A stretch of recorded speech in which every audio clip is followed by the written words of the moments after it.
সংবাদ সবাইকে স্বাগত জানাচ্ছি। আমি ফিরোজ তোহা। শুরুতেই সংবাদ শিরোনাম জানিয়ে দেব এই মুহূর্তে হাতে পাওয়া সর্বশেষ গুরুত্বপূর্ণ আপডেট বাংলা সংবাদ। শুরুতেই থাকছে রিকশা লীগ হয়ে ফিরে আসতে চায় স্বৈরাচার হাসিনা।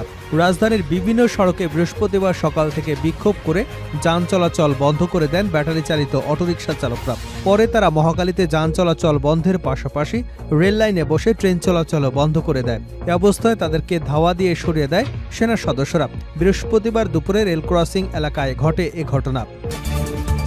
এবারে জানাবো, আওয়ামী লীগ নিজেরাই নিজেদের পতন ডেকে এনেছে জামায়াতের আমির। কোনো রাজনৈতিক দলকে সরিয়ে দেবার ইচ্ছা জামায়াতে ইসলামের নেই বলে জানিয়েছেন দলটির আমির ডাক্তার শফিকুর রহমান। ভারতীয় গণমাধ্যম আনন্দবাজার পত্রিকাকে দেওয়া এক সাক্ষাৎকারে এমনটা জানিয়েছেন তিনি।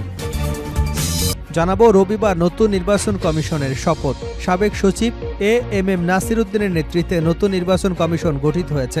রোববার বেলা 1টায় নতুন প্রধান নির্বাচন কমিশনার এবং 4 কমিশনার শপথ গ্রহণ করবেন। তাদের শপথ পাঠ করাবেন প্রধান বিচারপতি সৈয়দ রেফাত আহমেদ। বৃহস্পতিবার নির্বাচন কমিশন বেছে নেওয়ার কয়েক ঘন্টার পর সুপ্রিম কোর্টের জনসংযোগ কর্মকর্তা শফিকুল ইসলাম এ তথ্য নিশ্চিত করেছেন। বিগত আওয়ামী সরকারের সময় 2022 সালের 27শে ফেব্রুয়ারি নিয়োগ পাওয়া কাজী হাবিবুল আওয়াল কমিশন গত 5ই সেপ্টেম্বর একযোগে পদত্যাগ করেন। এর আড়াই মাস পর অবসরপ্রাপ্ত সচিব এএমএম নাসির উদ্দিনের নেতৃত্বে 5 সদস্যের নতুন নির্বাচন কমিশন গঠন করে দিয়েছেন প্রেসিডেন্ট মোহাম্মদ শাহাবুদ্দিন। আগামী জাতীয় নির্বাচন আয়োজনের ভার কমিশনের উপর থাকবে। জানিয়ে দেব, 5 দেশে গমনেচ্ছু বাংলাদেশিদের জন্য সতর্কতা। 5 দেশে যাবার ব্যাপারে বাংলাদেশি নাগরিকদের সতর্ক করেছে প্রবাসী কল্যাণ মন্ত্রণালয়। দেশ 5টি হল থাইল্যান্ড, মিয়ানমার, লাওস, ভিয়েতনাম ও কম্বোডিয়া। এসব দেশে গড়ে ওঠা বেশ কিছু স্ক্যাম প্রতিষ্ঠান computer operator, typist, call centre operator সহ বিভিন্ন পদে আকর্ষণীয় বেতনে প্রলোভন দিয়ে নিয়োগের লক্ষ্যে বিভিন্ন অনলাইন মাধ্যমে প্রচার কার্যক্রম ও নিয়োগ বিজ্ঞপ্তি প্রচার করছে, যার ফলে তারা বিভিন্ন দেশের নাগরিকদের সঙ্গে বাংলাদেশিদের সুকৌশলে স্ক্যাম সেন্টারের ভেতরে নিয়ে গিয়ে অস্ত্রের মুখে জোরপূর্বক জিম্মি করে স্ক্যামের কাজে নিয়োজিত করছে। এবারে থাকছে খালেদা জিয়াকে সেনানিবাসের বাড়ি ফিরিয়ে দেওয়ার দাবি। ঢাকা সেনানিবাসের শহীদ মইনুল রোডের যে বাড়িটি থেকে 2010 সালে বিএনপি চেয়ারপারসন ও সাবেক প্রধানমন্ত্রী বেগম খালেদা জিয়াকে বের করে দেওয়া হয়েছিল, সেই বাড়ি আবারও ফিরিয়ে দেবার দাবি জানিয়েছেন দলের চেয়ারপারসনের উপদেষ্টা সৈয়দ মোয়াজ্জেম হোসেন আলাল। এবং সর্বশেষ জানাবো আন্তর্জাতিক সংবাদ। নেতানিয়াহুকে গ্রেপ্তারি পরোয়ানায় ইউরোপীয় ইউনিয়নের সমর্থন। আন্তর্জাতিক অপরাধ আদালতের গ্রেপ্তারি পরোয়ানাকে সমর্থন জানিয়েছে ইউরোপীয় ইউনিয়ন। তারা বলছে আন্তর্জাতিক আদালতের রায় মানতে দায়বদ্ধ। কাতার ভিত্তিক সংবাদ মাধ্যম আল জাজিরার এক প্রতিবেদন থেকে এ তথ্য জানা গেছে। গতকাল বৃহস্পতিবার যুদ্ধ অপরাধ এবং মানবতা বিরোধী অপরাধের অভিযোগ এনে ইসরায়েলি প্রধানমন্ত্রী বেনিয়ামিন নেতানিয়াহু, প্রতিরক্ষামন্ত্রী ইয়োব গ্যালন্ট, হামাস নেতা মুসাম্মাদ দাইফের বিরুদ্ধে গ্রেপ্তারি পরোয়ানা জারি করেছে আইসিসি। এতক্ষণ শিরোনাম শুনছিলেন, এবার বিস্তারিত।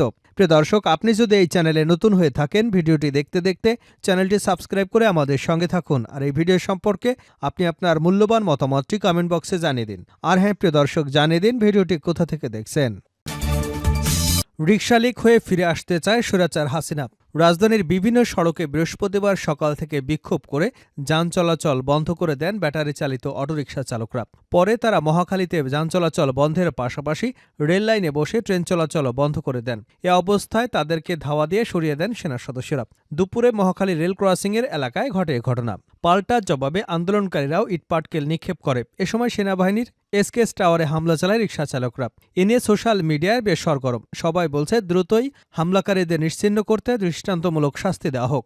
জানা গেছে, রাজধানীতে ব্যাটারি চালিত রিকশা চলাচল নিষেধ থাকার পরও তা বন্ধ করেনি। অন্তর্বর্তী সরকারের পক্ষ থেকে এ ব্যাপারে শহরে নতুন করে নিষেধাজ্ঞা আরোপ করা হয়েছে। এরপর থেকেই তারা হিংস্র হয়ে রাস্তা অবরোধ করে আন্দোলন করতে থাকে। পরে প্রশাসন কঠোর হয়ে তাদের ব্যত্রাঘাত করতে থাকে। নেটিজেনরা বলছেন, 5ই আগস্টের আগে রাজধানীতে এত রিকশা ছিল না, পরে কোথা থেকে শহরে এত ব্যাটারি চালিত রিকশা আসলো? রিকশা চালকদের ব্যবহার তো এত হিংস্র না, তারা কেন দেশের স্বতন্ত্র প্রহরী সেনাবাহিনীর এসকেপ টাওয়ারে হামলা চালালো? দ্রুত এই অমানুষ জানোয়ার এবং রিকশা চালক নামক পশুদের গ্রেপ্তার করে আইনের আওতায় এনে দৃষ্টান্তমূলক শাস্তি দেওয়া হোক। নেটিজেনরা আরও বলছেন, আমাদের তো মনে হয় রিকশা চালকদের পেছনে ফ্যাসিস্ট আওয়ামী লীগ কাজ করছে। তারা চাচ্ছে দেশে যাতে আবার ফ্যাসিস্টরা ফিরে আসে। তাদের আচার আচরণ রিকশা চালকদের মতো মনে হয় না, কারণ কয়েকদিন আগেও এই চালকরাই জাহাঙ্গীরনগর বিশ্ববিদ্যালয়ের এক ছাত্রকে নৃশংসভাবে হত্যা করেছে। সাধারণ রিকশা চালকরা কোনো মানুষ হত্যা করতে পারে না। তারা পরিকল্পিতভাবে ফ্যাসিস্ট খুনি হাসিনার পক্ষে আন্দোলন করছে, অথচ দেশের ৯৫% মানুষই চায় না রাজধানীতে অটো চলুক। সাকলাইন রাসেল নামের একজন ফেসবুকে লিখেছেন, বেপরোয়া অটো চালকদের শক্ত হাতে দমন করুন, এদের ইন্ধনদাতা মালিকদের চিহ্নিত করুন। ঢাকা শহরে ব্যাটারি চালিত রিকশাকে নিষিদ্ধ করতেই হবে। সোশ্যাল মিডিয়ায় নেটিজেনরা বলছেন, ছাত্র আন্দোলনের সময় সাধারণ জনতা, শিক্ষার্থী, সেনাবাহিনী তাদের গাড়ির উপর হামলা চালায়নি। সেই সময় অনেক কিছুর উপর হামলা করলেও সেনাবাহিনীর উপর কোনো হামলা হয়নি, কারণ সবাই মনে করেছে সেনাবাহিনী ছিল নিরপেক্ষ আর তারা দেশের বিপদের সময় পাশে ছিল। সেই বিবেচনায় কেউ তাদের উপর হামলা করেনি। আওয়ামী লীগ নিজেরাই নিজেদের পতন ডেকে এনেছে জামায়াতের আমির। কোনো রাজনৈতিক দলকে সরিয়ে দেওয়ার ইচ্ছা জামায়াতে ইসলামীর নেই বলে জানিয়েছে দলটির আমির ডাক্তার শফিকুর রহমান। ভারতীয় গণমাধ্যম আনন্দবাজার পত্রিকাকে দেওয়া এক সাক্ষাৎকারে এমনটা জানান তিনি। সাক্ষাৎকারে জামায়াতের আমিরের কাছে জানতে চাওয়া হয়, একটা আতঙ্ক তৈরি করেছে যে অন্তর্বর্তী সরকার এবং জামায়াত একত্রে আওয়ামী লীগকে সরানোর পর এবার বিএনপিকেও সরিয়ে দিতে চায়। দুই বড় রাজনৈতিক দলকে বাইরে রেখে নতুন শক্তির উত্থান ঘটাতে পরিকল্পনা করা হচ্ছে। কতটা সত্য? এর জবাবে ডক্টর শফিকুর রহমান বলেন, এই তত্ত্বের কোনো ভিত্তি নেই। আওয়ামী লীগের প্রতি জনগণের সম্মিলিত ঘৃণা তৈরি হয়েছিল দুর্নীতি এবং ফ্যাসিবাদী নীতির কারণে। তারা নিজেরাই নিজেদের পতন ডেকে এনেছে। কোনো সংগঠন বা দলকে সরানোর জন্য আমরা কোনো ভূমিকা পালনের প্রয়োজন নেই। ভারত বিরোধিতা প্রশ্ন নিয়ে তিনি বলেন, জামায়াতে ইসলামীর ভারত বিরোধিতা বর্জন সর্বজন স্বীকৃত। এ বিষয়ে তিনি কি বলবেন? এর জবাবে জামায়াতের আমির বলেন, এ ধারণা ভিত্তিহীন, উদ্দেশ্যপ্রণোদিতভাবে আমাদের নিশানা করে এই মতবাদ ছড়ানো হয়েছে, যাতে জামায়াতের রাজনীতি মিথ্যা ব্যাখ্যা এবং বিভ্রান্ত তৈরি করা যায়। সমান মর্যাদা এবং সম্মানের ভিত্তিতে আমরা ভারতসহ সব প্রতিবেশী রাষ্ট্রের সঙ্গে সুসম্পর্ক বজায় রাখতে চাই। আমাদের আন্তর্জাতিক নীতি সবার সঙ্গে বন্ধুত্ব, কারো সঙ্গে শত্রুতা নয়। সংখ্যালঘুদের উপর হামলার বিষয়ে প্রশ্ন করা হলে তিনি বলেন, জামায়াতে ইসলামীর সঙ্গে বাংলাদেশের হিন্দু সম্প্রদায়ের অসামান্য সম্পর্ক এবং বোঝাপড়া রয়েছে। প্রতিটি নাগরিককে সমদৃষ্টিতে দেখা হয় এবং রাষ্ট্রের সব নাগরিককে সমান অধিকার ও মর্যাদার ভিত্তিতে সম্মান করা হয়। জামায়াত সংখ্যালঘু বা সংখ্যাগুরু সত্ত্বে বিশ্বাসী নয়। আমরা মনে করি ধর্মের ভিত্তিতে দেশবাসী বিভাজন অপরাধ। হিন্দু বা অন্য কোনো সম্প্রদায়ের বিরুদ্ধে হিংসার ইতিহাস জামায়াতে ইসলামী নেই, বরং বিভিন্ন সময় জামায়াতে ইসলামী নানা বিষয় নিয়ে হিন্দু নেতাদের সঙ্গে আলোচনাও করেছে। রবিবার চতুর্থ নির্বাচন কমিশনের শপথ। সাবেক সচিব এবং এম এ নাসির উদ্দিনের নেতৃত্বে নতুন নির্বাচন কমিশন গঠিত হয়েছে। রবিবার বেলা ১:৩০টায় নতুন প্রধান নির্বাচন কমিশনার এবং ৪ কমিশনারের শপথ গ্রহণ করবেন। তাদের শপথ পাঠ করাবেন প্রধান বিচারপতি সৈয়দ রিফাত আহমেদ। বৃহস্পতিবার নির্বাচন কমিশন বেছে নেবার কয়েক ঘণ্টা পর সুপ্রিম কোর্টের জনসংযোগ কর্মকর্তা শফিকুল ইসলাম এ তথ্য জানান। বিগত আওয়ামী সরকারের সময় ২০২২ সালের ২৭শে ফেব্রুয়ারি নিয়োগ পাওয়া কাজী হাবিবুল আওয়াল কমিশন গত ৫ই সেপ্টেম্বর একযোগে পদত্যাগ করেন। এর আড়াই মাস পর অবসরপ্রাপ্ত সচিব এম নাসির উদ্দিনের নেতৃত্বে ৫ সদস্যের নতুন নির্বাচন কমিশন গঠন করেছেন প্রেসিডেন্ট মোহাম্মদ শাহাবুদ্দিন। আগামী জাতীয় নির্বাচন আয়োজনের ভার কমিশনের উপর থাকবে।